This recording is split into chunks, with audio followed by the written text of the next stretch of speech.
Merci de poursuivre avec nous aujourd'hui. C'est après une journée très très dense qui nous a montré que bien des aspects de la performance appellent encore le débat. Et après une journée dédiée à la définition et au statut de la performance, nous allons enchaîner aujourd'hui avec des questions un peu plus spécifiques autour du genre et des situations internationales aux enjeux politiques spécifiques. Alors je laisse à David Zerbib la lourde tâche de faire cette transition, mais je pense qu'il va l'accomplir très bien. David Zerbib est philosophe de l'art, il enseigne à HEAD, Haute École d'Art et de Design de Genève, ainsi qu'à l'École supérieure d'art d'Annecy et à l'Université Paris 1 Panthéon-Sorbonne, où il est chargé de cours en esthétique et est membre du Centre de philosophie de l'art. Ses recherches portent sur la performance et l'esthétique contemporaine. Elles ont donné lieu à de nombreuses communications et publications en France et à l'étranger. Et il collabore notamment à la revue Art Press. Il a récemment co-dirigé la publication de In Octavo. Voilà, je laisse la parole à David Zerbib. Et comme nous avons aujourd'hui aussi un programme très dense, quand les communications dépasseront le temps ou arriveront à 5 minutes de la fin, je présenterai les petits cartons à nos intervenants. Voilà, merci. À toi, David. Bonjour à toutes et tous. Alors, en guise d'introduction à cette deuxième journée de ce colloque, je souhaiterais réfléchir à la conjoncture. Il marche. Ça va?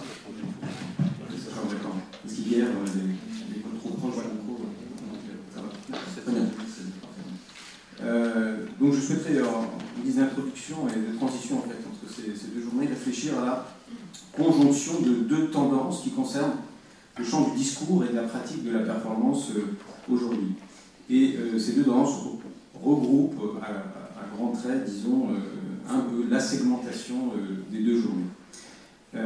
Alors, mon propos relève d'un essai de conceptualisation des objets qui se livrent historiquement en tant que performance dans le champ des pratiques artistiques et qui mobilise un certain nombre de discours et de débats dont le développement est indissociable du devenir même de ces pratiques que ce discours accompagne, norme ou interprète. Je postulerai par ailleurs que ce champ de pratique est indissociable de l'évolution des autres champs de pratique et de discours. Quand on parle de performance en art, on est nécessairement en lien avec la question de la performance dans d'autres champs, d'autres pratiques. Cette réflexion me permettra de débaucher certaines conditions d'une définition située de la performance en art. Donc je reviendrai un peu sur la question de la définition. Il m'a semblé qu'un certain nombre de questions étaient posées hier et j'ai réajusté un peu mon propos en fait en me citant précisément dans le cours des idées et des interventions de la journée d'hier. Donc je reviendrai un peu sur la question de la définition, parce qu'elle regarde précisément l'articulation entre les deux journées et elle ouvre, à mon avis, sur le déploiement des thématiques qui feront l'objet des interventions aujourd'hui. Bien.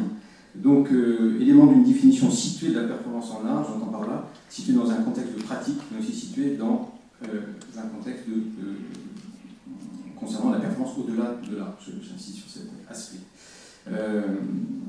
Autrement dit, je proposerais de considérer la performance en art comme une pratique qui spécifie certaines propriétés de la performance hors de l'art. On pourrait affiner encore la proposition en disant que la performance dans l'art, performance, spécifie des propriétés de la performance en art, qui elle-même produit cette sélection et cette spécification à partir de la performance en général.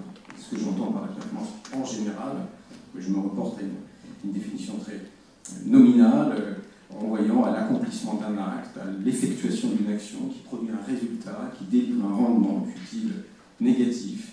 Et on pourrait philosophiquement, d'abord étymologiquement, revenir au terme l'ancien français parformer, nous est venu le terme de performance après être passé par l'anglais, et philosophiquement on devrait peut-être aussi en revenir à la distinction qu'Aristote faisait entre la poiesis et la praxis, la poiesis étant comprise comme une production dans laquelle l'objet produit est séparable de l'acte de production, alors que dans le cas de la praxis, eh bien, l'acte et le produit ne sont pas séparables, comme dans l'acte politique ou dans le geste du danseur, par exemple. Concernant ce principe qui n'est pas tout à fait un principe gigole de la performance en art, qui s'inscrirait dans la performance en général, et l'art performance venant spécifier encore plus la question, on pourrait prendre l'exemple de Ben, qui a été cité hier à l'occasion de la visite de l'exposition à la Villa Arson. Lorsque Ben, par exemple, dort 3 heures dans un lit au milieu de son ring, installé dans la Villa Arson, il spécifie des propriétés de l'acte consistant à dormir dans un lit ou de la performance ordinaire du sommeil. L'artiste fait ici fonctionner la performance du sommeil autrement, en l'inscrivant dans le contexte du musée. Par ailleurs, et c'est bien souvent le jeu de la performance en art, l'artiste vient dans l'autre sens, et c'est ce double mouvement qui m'intéresse précisément, vient dans l'autre sens déspécifier la performance attendue de l'art, à savoir, depuis que l'art existe en son sens moderne, depuis, disons, à gros traits la Renaissance, la manifestation d'une sorte de vérité esthétique, d'une perfection sensible livrée à la contemplation grâce au génie de l'artiste. Eh bien, au lieu de cela, l'artiste dort. Et on pourrait dire également qu'il déjoue les attentes concernant également la performance attendue de l'art performance, à savoir dormir au lieu d'accomplir une action radicale, au lieu d'accomplir un geste héroïque, un geste de transgression qui viendrait rompre avec l'ordre symbolique établi dans le champ de l'art. Alors, dans la petite brochure, vous voyez, j'essaie de me situer dans l'actualité des mots, des idées qui ont été échangées hier. Dans la petite brochure qui a été distribuée très généreusement hier par Hubert Bezacier et Orlan, notamment la brochure du 4e Symposium international d'art performance de 1982, page 15, Orlan renvoie la performance à 1001 raisons de ne pas dormir. 1001 raisons de ne pas dormir. C'est-à-dire que le sommeil, l'exemple que je donnais du sommeil de Ben, n'est évidemment qu'un exemple et non un modèle d'action qui vient s'inscrire dans le champ de l'art et action qui relève dans différents champs effectivement d'une définition possible de la performance. Donc on est dans un enjeu de spécification artistique ici. J'ai pris l'exemple de Ben, donc, mais nous pourrions effectivement avoir à l'esprit d'autres performances, et puisque Orlan nous fait l'honneur de sa présence, on pourrait citer les opérations chirurgicales d'Orlan réalisées au début des années 90, n'est-ce pas, qui elles aussi jouent sur des champs d'inscription possible de la notion et de l'idée et de la pratique de la performance. Bien. Mais dans tous les cas, qu'on en reste à des performances qu'on peut considérer des performances ready-made, c'est-à-dire au fond des gestes ordinaires qui viendraient s'inscrire dans le champ de l'art, ou bien que l'on considère des formes de performance dont les paramètres sont beaucoup plus, disons, originalement créés par l'artiste, dans tous les cas, néanmoins, on se situe toujours en matière de performance dans une ambivalence concernant la spécificité artistique de ce qui se joue. Donc la performance en art est prise dans une logique ambivalente, à la fois de spécification et de déspécification. Et on pourrait dire les choses ainsi, elle se spécifie artistiquement à mesure qu'elle dissout, paradoxalement, les frontières de l'art et les frontières entre les arts, ou en d'autres termes, à mesure qu'elle dissout toute entreprise ontologique, à savoir donc entreprise de définition de ce que serait l'essence de la performance en art. Alors, cela rejoint la question de la double dynamique que j'évoquais dans le titre de mon intervention, à savoir cette question d'une rétrospection artistique et d'une dissolution culturelle. Alors, je vais évidemment expliquer ce que j'entends par là. Donc, ça rejoint cette double dynamique dont on peut constater la conjonction, mais en réalité, ce que montraient aussi un certain nombre d'interventions hier, c'est une conjonction qui est à construire problématiquement, car elle se donne plutôt, en réalité, sur un mode disjonctif et contradictoire. Donc, quelles sont ces deux dynamiques? La première concerne la situation de la performance dans l'histoire de l'art, et elle se caractérise par une logique de reconnaissance et d'inscription toujours plus légitime au sein des récits et des constructions historiographiques. Cette logique va de pair avec un débat sur la spécificité de la performance en art, qui conduit cette dernière à se constituer en art à part entière, sinon en genre spécifique au sein des arts. Cette reconnaissance, et on l'a vu à travers un certain nombre de récits et de commentaires hier, cette reconnaissance était le fait d'artistes, d'abord, et de critiques aussi, qui ont accompagné ce travail, et en particulier dans les années 70 et 80, et qui ont tenté d'essentialiser la performance, de l'ancrer dans une spécificité. L'enjeu étant, au départ, pas tellement la question ontologique, l'enjeu n'était pas de parvenir à accomplir cette performance philosophique de la définition ontologique, mais l'enjeu, le premier, était évidemment un enjeu de valeur, un enjeu axiologique, un enjeu de reconnaissance de la valeur artistique d'un certain nombre de pratiques.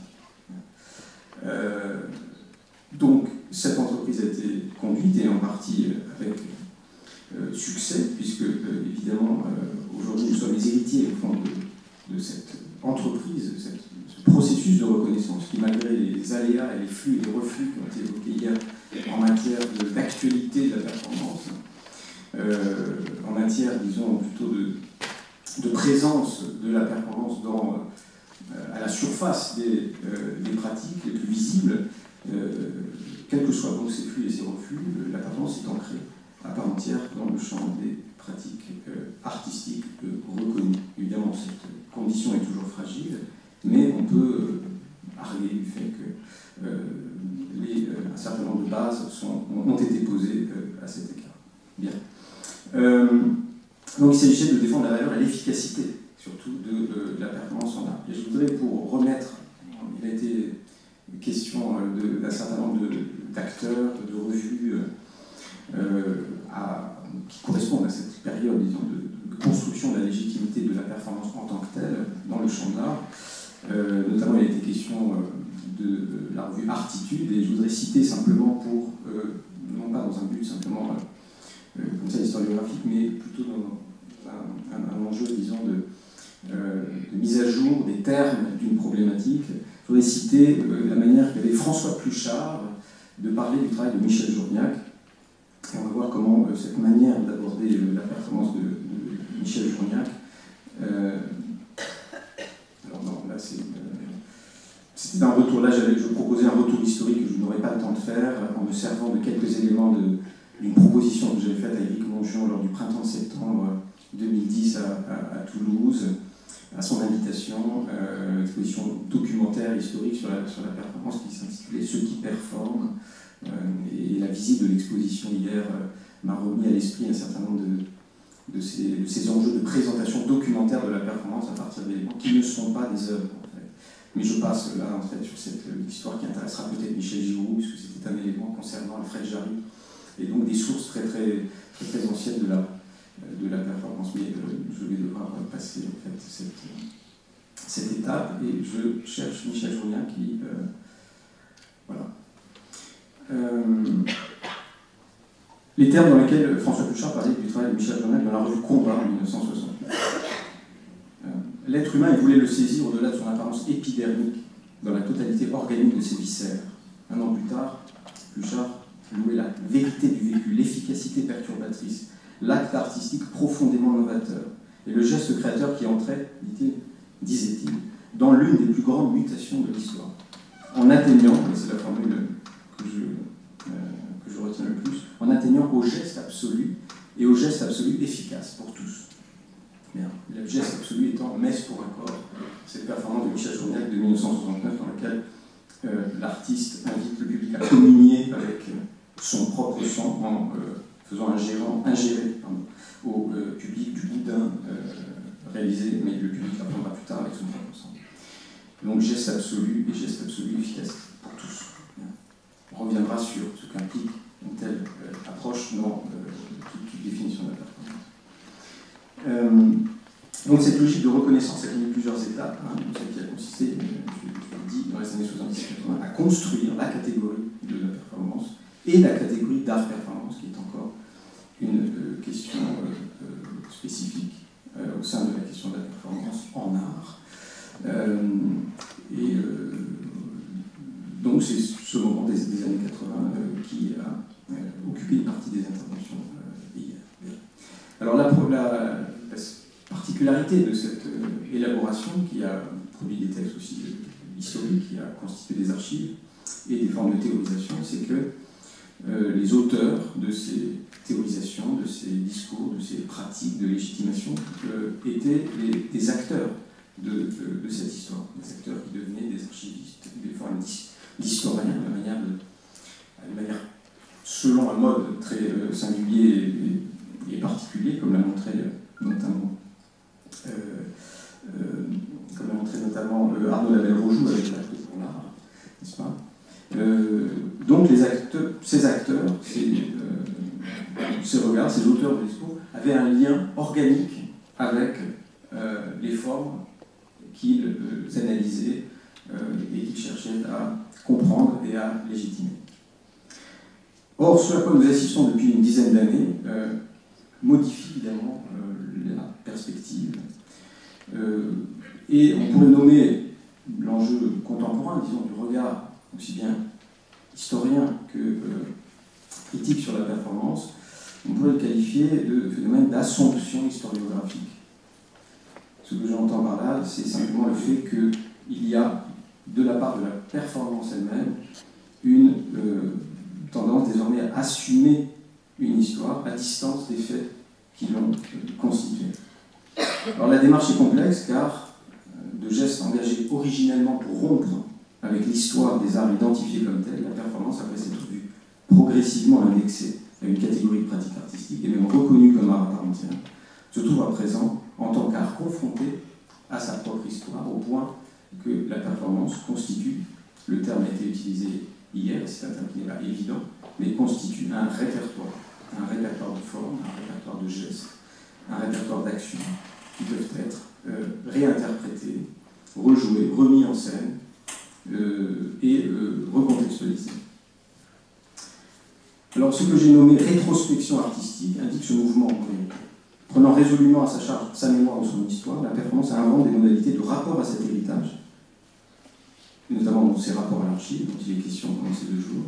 Ces modalités tenant en partie, parce que tout art doté d'une tradition a toujours mis en œuvre citation, réinterprétation, reprise, rupture revendiquée, survivance implicite. Mais évidemment, la problématique dans ces conditions, et en ce qui concerne la performance, dans le rapport à sa propre histoire, un souci particulier qu'elle implique de négocier le caractère vivant et incarné de la forme artistique de référence, celle-ci étant, qui plus est, censée échapper au principe de la représentation de répertoire, au contraire des arts de la scène traditionnelle. Alors, d'une certaine manière, le type de répétition et de réinstanciation spécifique en quoi consiste le reenactment d'une œuvre performancielle formule une solution plastique spécifique à ce problème. Bien. Mais, ce faisant, je comptais en fait vous parler un peu de Marina Abramović et de ce célèbre événement de The Artist's Present, cette exposition performance de 2000, mais je n'aurai pas le temps de développer cette question, qui est une sorte de point d'acmé dans lequel, au fond, le formalisme de la présence dans la performance se structure de manière assez explicite. Bien. Donc, je passe sur la question de Marina Abramović, simplement pour dire que la solution de reenactment, disons, nous incite à voir comment la performance, plus que jamais, s'inscrit dans des registres de répétition, tout en spécifiant évidemment le type de répétition qui est en jeu ici, et de réitération, mais on peut utiliser la catégorie générale de répétition pour parler et également de réitération ou de réinstanciation. Disons que le reenactment nous renvoie encore plus directement à un certain nombre de phénomènes culturels dans lesquels, et notamment des phénomènes rituels, dans lesquels la transmission de savoir, la transmission de contenu culturel se produit par l'intermédiaire de reprises et de répétitions de certains comportements. Et là encore, je ne vais faire qu'évoquer quelques notions, mais on peut se reporter à ce sujet aux théories développées par Richard Schechner concernant à la fois cette zone qu'il appelle la performance, qui se trouve entre le théâtre et le rituel, et qui se définit par le fait que tout comportement y est toujours vécu deux fois, twice behavior, dit-il, donc un comportement vécu deux fois. C'est l'idée qu'au fond, il n'y a pas de geste ou d'action originale, mais que tout accomplissement, toute performance est déjà la reprise d'une origine ou réelle ou supposée, sur un mode, disons, conditionnel.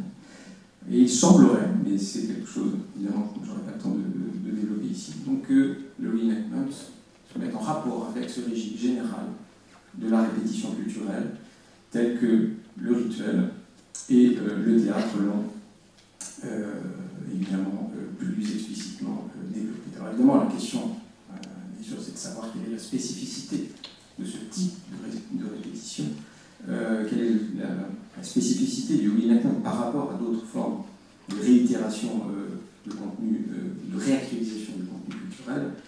Mais nous on ne pourra pas développer évidemment ici cette question. Je passe pour arriver simplement à un schéma que je voulais commenter avec vous.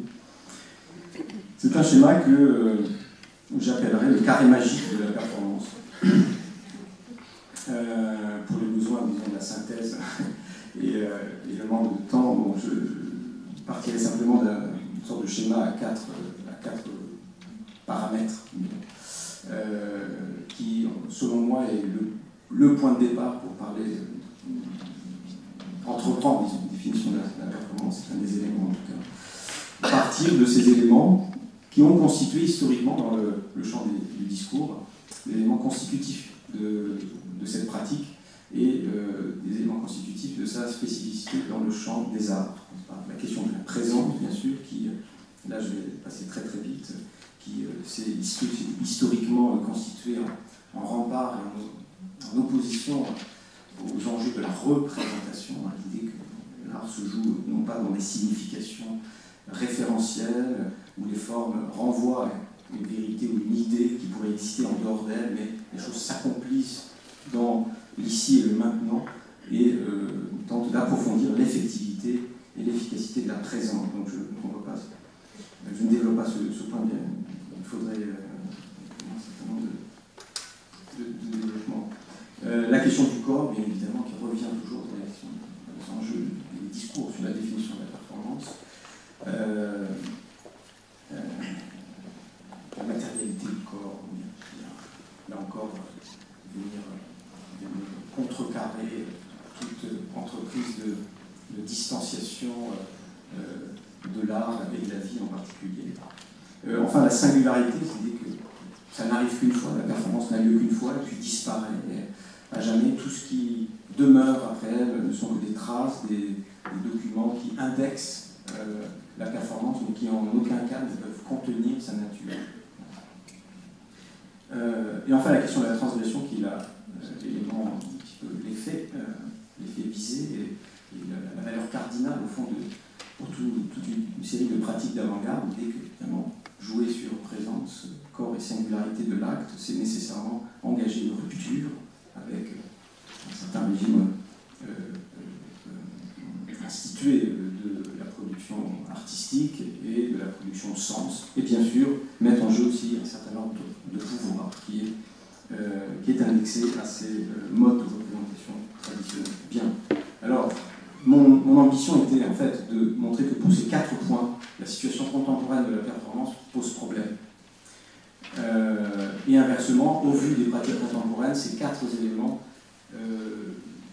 tendent à muter ou tendent à se diffracter, voire se dissoudre à la faveur, bien entendu, des enjeux de la trace, document, de la photographie qui polarise tellement les préoccupations, bien sûr, de la réflexion sur la performance et qui viennent problématiser cette question de la présence. Mais on pourrait ensuite voir comment, même dans la performance, la présence se déconstruit elle-même automatiquement, en se servant d'un certain nombre de références que je ne vais pas développer ici. Ensuite, bon, la question du corps, là encore, avec une petite S qui est partie. La question du corps qui, là encore, est problématisée à l'aune d'un certain nombre de pratiques, non seulement les pratiques qui jouent, qui se revendiquent comme des performances, mais qui jouent plutôt sur l'absence du corps, qui jouent sur la possibilité d'un corps, mais à travers des dispositifs qui peuvent être virtuels, des happenings qui s'organisent sur Internet, dans lesquels la question du corps n'est évidemment pas celle d'un corps présent, co-présent ici et maintenant par rapport à un dispositif qui se met en jeu. Donc les choses se problématisent aussi de ce côté-là. Enfin, la singularité, cette idée de l'acte unique, elle est là encore problématisée, apparemment contredite par le jeu des répétitions et le jeu des réitérations de certaines performances et de l'inscription de la performance dans une sorte de registre d'actes à reprendre, un répertoire de formes. Bien, donc là aussi on a une série de problématiques et surtout concernant la supposée valeur transgressive de la performance, elle est évidemment toujours à l'horizon, mais elle n'est pas automatique. La performance ne garantit pas un effet critique. Il faut évidemment se reporter sur ce point à toutes les théorisations. Et là, du coup, je m'oriente un peu vers un certain nombre d'interventions de l'après-midi concernant les questions de genre et d'identité. Un certain nombre de théorisations contemporaines ont montré, notamment chez Judith Butler, que tout ordre social, tout ordre symbolique, toute construction identitaire dépend d'un certain nombre de performances, repose sur ce que Butler appelle par exemple en ce qui concerne l'identité du genre, sur la performativité du genre, c'est-à-dire que nos identités se construisent à chaque itération de leur mise en jeu et leur mise en scène, et ne renvoient pas à une essence qui serait substantiellement figée, et qui supposerait qu'il s'agirait simplement de représenter, d'attester. Non, ces choses se construisent à chaque performance, au fond, de l'identité. Et donc, évidemment, elles peuvent, parce qu'elles sont comme ça construites performativement, se transformer. Mais cela dit, on reconnaît d'abord, avant de dire qu'elles peuvent se transformer, et avant de pointer le potentiel plastique et critique de ces performances, on doit d'abord reconnaître que la performance, d'abord, produit l'ordre des identités. Donc ça, c'est aussi une manière de reproblématiser la question de la performance et dans son effet critique. Enfin, pour terminer, évidemment, ce qui serait tentant, mais là, donc je ne développerai pas les choses de cette manière-là, c'est retirer ou effacer ou faire se dissoudre les 4 points qui sont autour de ce carré pour essayer de voir comment fonctionne finalement un cadre que serait la performance, au lieu d'un objet spécifique qualifié par un certain nombre d'éléments comme ça, ontologiques, voir comment fonctionne ce cadre. Alors je repense à ce que disait aussi Orlan hier à propos de la performance, et cette idée d'un cadre vide dans lequel viennent s'interroger des pratiques. Alors évidemment, on pourrait se dire, mais la performance, si la performance est un cadre vide dans lequel viennent s'interroger des pratiques, bon, mais la peinture c'est pareil, on pourrait dire, la peinture c'est un cadre vide dans lequel vient s'interroger la pratique picturale. Donc il faudrait spécifier en fait les choses. Il faudrait dire par exemple que c'est un cadre vide dans lequel viennent s'interroger des pratiques dans le moment même de leur effectuation. Et là, on tiendrait effectivement quelque chose qui permettrait de penser l'apparence pas comme un objet substantiel, mais plutôt comme un cadre, n'est-ce pas? Et on pourrait radicaliser encore le propos en suivant en cela un philosophe canadien qui s'appelle David Davis, qui, dans Art as Performance, a qualifié en fait tout art comme performance. Étant entendu que la nature artistique d'une action ou d'une chose dépendrait, selon lui, d'un moment par lequel, performativement, un artiste oriente un focus ou produit ou pointe un focus d'appréciation, une focale appréciative dans tout un processus de production, de création ou dans un devenir matériel ou discursif. Un focus est pointé et produit à propos soit de l'action même d'une production, ou à propos du résultat de l'action, ou à propos peut-être des traces de l'action. Tout dépend finalement de cette autorité, de cette décision de l'artiste qui décide de situer un focus appréciatif en tant qu'art au sein de tout un processus.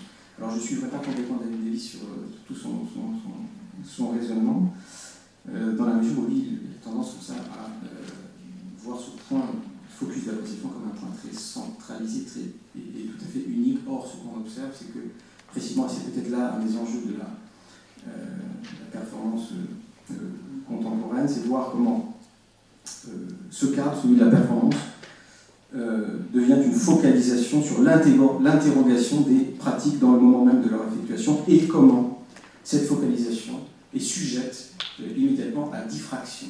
C'est-à-dire que plutôt que d'en rester à une ambition consistant à retenir la performance dans un cadre ontologique trop étroit,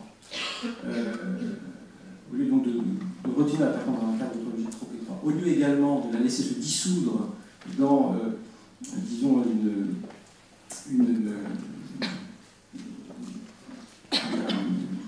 une condition générale de la performativité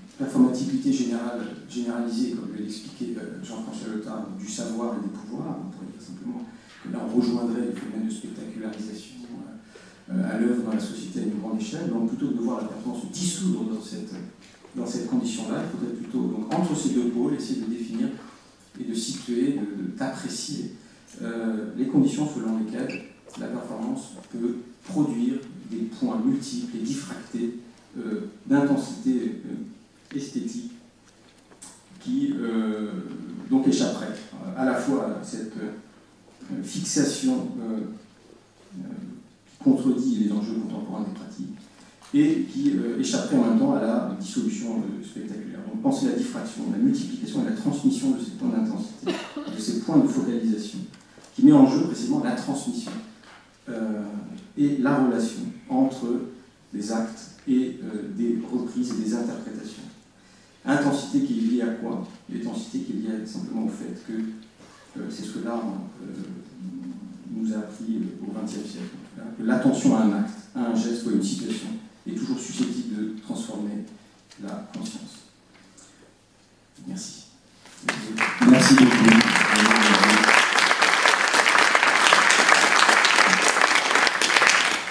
Merci beaucoup pour cette très stimulante présentation et voilà une transition idéale entre la journée d'hier et celle d'aujourd'hui. Je pense que vous ne pouvez avoir que des questions. Je pense aussi que David nous emmène exactement dans la direction où nous cherchions à aller. Alors je voudrais ouvrir brièvement, parce qu'on a pris déjà beaucoup de retard, le micro à la salle. Est-ce que vous avez des questions? Attendez le micro, attendez.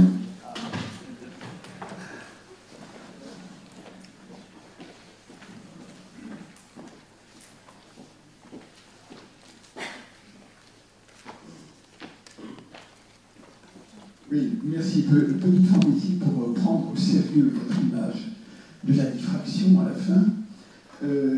Prendre cette image active au sérieux. Je perds ma voix en ce moment, mais je vais essayer de parler quand même. Et dans cette optique, c'est le cas de le dire, la performance, si elle avait une essence, ne se perd pas. Comme la lumière ou même l'image optique ne se perd pas. Mais la limite au-delà, c'est s'il y avait distorsion, s'il y avait, comme on dit en optique, aberration. C'est-à-dire qu'une image devient déformée, par exemple par une lentille épaisse, etc. Là, donc, vous n'êtes allé que jusqu'à la diffraction, et on peut dire la dispersion, comme il peut y avoir dispersion de la lumière. Donc là, à cette limite-là, il y a toujours la performance, elle n'a pas changé de nature. Est-ce que, donc, on peut prendre cette image de la diffraction au sérieux, en disant simplement, il y a dispersion en des points différents, comme vous l'avez dit, mais finalement, ça ne la toucherait pas dans son essence, si elle avait une essence. Comme si la lumière avait une essence également. Voilà. C'est une bonne question, mais précisément, ce mouvement-là modifierait un des paramètres de son essence, en fait. Oui, voilà. Ça annule un des paramètres. Voilà, un des paramètres. Mais le reste, concernant par exemple cette potentialité transformatrice, l'enjeu d'un moment de présence, qui ne serait pas concentré sur un seul ici et maintenant, à jamais disparu une fois passé le moment de la performance. Mais en dehors de ces paramètres, effectivement, les propriétés, malgré la diffraction, se maintiennent. C'est tout l'enjeu de savoir comment, c'est des questions qui m'ont été posées, comment un document de performance, comment un élément émanant d'une performance, un récit, un script, peut redevenir à un certain moment opératoire. J'avais envie de me faire l'écho d'une question qu'a posée Liam Kelly hier. Est-ce que tu penses qu'on peut vraiment se baigner 2 fois dans la même rivière? Et donc, est-ce que le reenactment est vraiment la répétition d'une action? Est-ce que c'est pas toute autre action finalement? Oui, bien sûr, on pense tout de suite à Héraclite et le fait que, bien sûr, on ne se baigne pas 2 fois dans la même rivière et ce ne sera pas la même, bien sûr, la même performance, bien sûr. Chaque occurrence, chaque itération, évidemment, engage des conditions contextuelles spécifiques, engage des modes de réception, des modes d'actualisation qui sont propres. Mais si on se rapporte à un élément de script ou de protocole originel, c'est qu'il y a une idée ou un principe actif, de certaine manière, qui demande à être actualisé de multiples fois, qui a dans sa nature cette possibilité de se réactualiser. Juste un petit point par rapport à ça, je renvoie à ce que disait Patricia, au thème de Patricia hier, c'est-à-dire qu'il y a une mythologie qui s'est installée dans l'histoire. Quand on revoit, par exemple, j'ai revu à Bâle cette année, je pense que c'est plus cette année ou l'année dernière, cette année, la performance de Marina Abramovic et Boulaye, rejouée avec évidemment des jeunes gens maintenant qui bouchent la porte venue. On est dans la mythologie, c'est-à-dire que qu'est-ce que montre la galerie? Elle ne montre plus la réactualisation d'une pièce, mais les conditions contextuelles, c'est celle de la mythologie, c'est celle du mythe qui a été créé là-dedans. Tout le monde a ça dans la mémoire collective, donc voilà. Et c'est ça qu'on joue, c'est plus la performance. Absolument, c'est très juste. Là, ça fait partie effectivement du moment où le reenactment, la reprise, de la réinstanciation de la performance, bouleverse complètement, y compris le principe originel de la performance. Effectivement, le fait que dans les reprises qui ont été faites de certaines des performances de Marina Abramovic, tous les aspects les plus dérangeants, critiques en fait de ces propositions étaient éliminés pour des raisons de bonne mœurs, de respect de certains usages. Je vois la performance c'est comme un nu dans la peinture classique. Voilà, on est dans la logique de répertoire, complètement dans la logique de répertoire, bien sûr. C'est vrai que le cas de Marina Abramovic est vraiment très très emblématique parce qu'elle joue, elle travaille vraiment sur tous les plans en ce qui concerne la préservation de leur performance. C'est comment elle a créé un institut, une préservation de leur performance dans un ancien théâtre d'ailleurs, près de New York, chose qui va ouvrir bientôt, donc qui est une sorte de dispositif d'archivage, de préservation, de conservation de l'histoire de la performance. Elle transmet ses performances sous l'angle d'un répertoire qu'elle apprend, qu'elle enseigne à un certain nombre de disciples, d'une certaine manière, et elle rejoue elle-même ses performances. Et, comme dans The Artist is Present, elle pousse également la logique de sa propre présence à elle jusqu'à un point qu'elle envisagerait, et là on peut remarquer quand même la radicalité de l'ambition, même si on peut critiquer ensuite les présupposés esthétiques de son projet. Donc elle va jusqu'à radicaliser la présence, jusqu'à atteindre ce qu'elle souhaiterait, en tout cas atteindre un moment où la présence se conjugue à l'abolition du temps, et sortir un moment la présence du présent, une présence qui sortirait de la durée pour atteindre une sorte une sorte d'au-delà de la durée, voilà, de présence absolue, le formalisme de la présence comme ça absolue qu'elle envisageait en tout cas d'atteindre lorsqu'elle est restée 700 heures devant un public dans l'exposition du MoMA. Il y a vraiment un rapport à une forme de transmission orale, comme dans les anciennes tribus ou les peuples nomades. Et d'ailleurs, elle s'intéresse beaucoup à ces questions je voulais citer, là, j'en profite, là, puisque j'ai eu l'occasion de le faire, ce qu'elle disait à propos,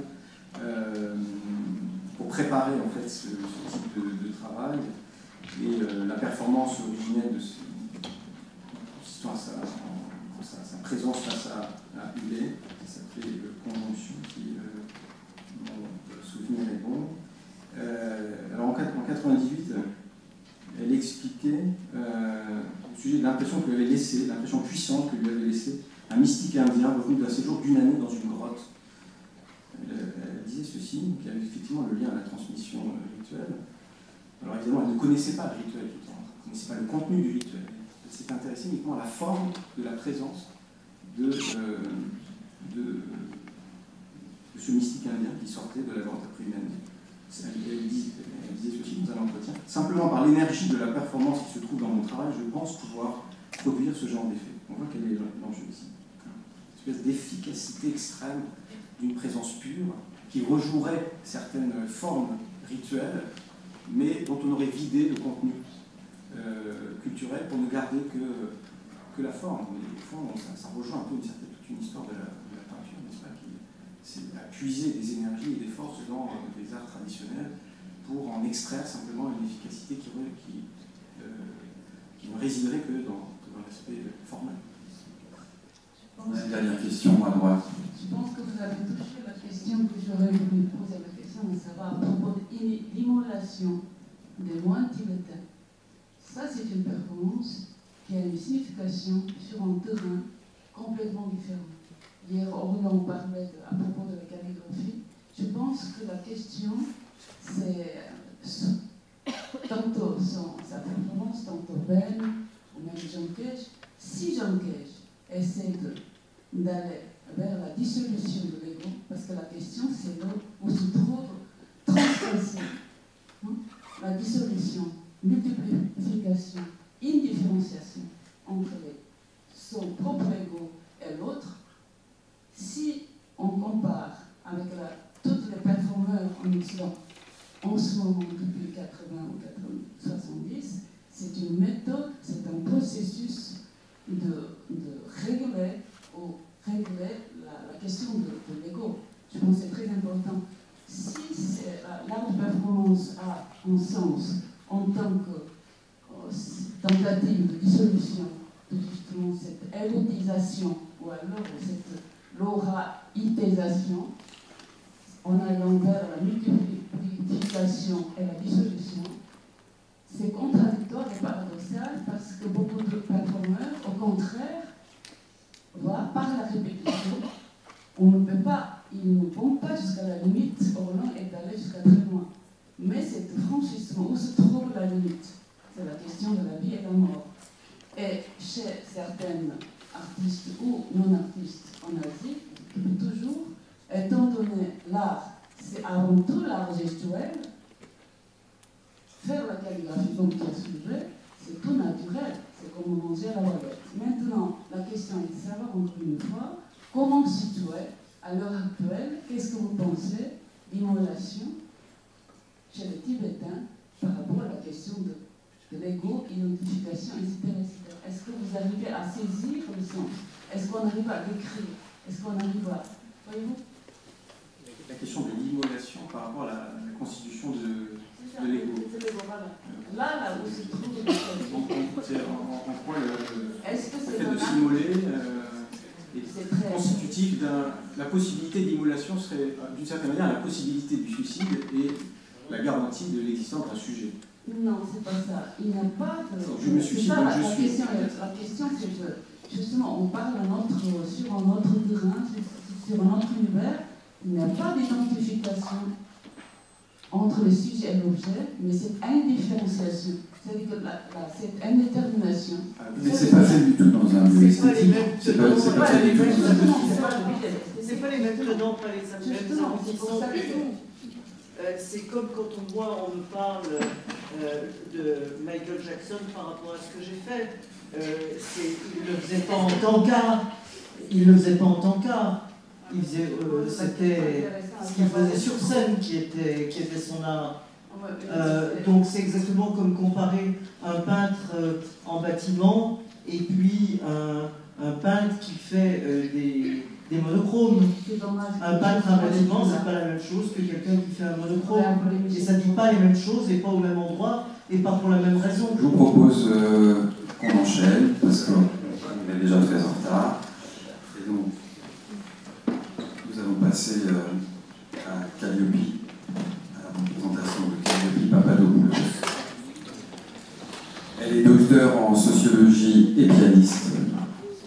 Elle est chercheure indépendante spécialisée en sociologie de l'art et elle est rattachée à différents comités de recherche.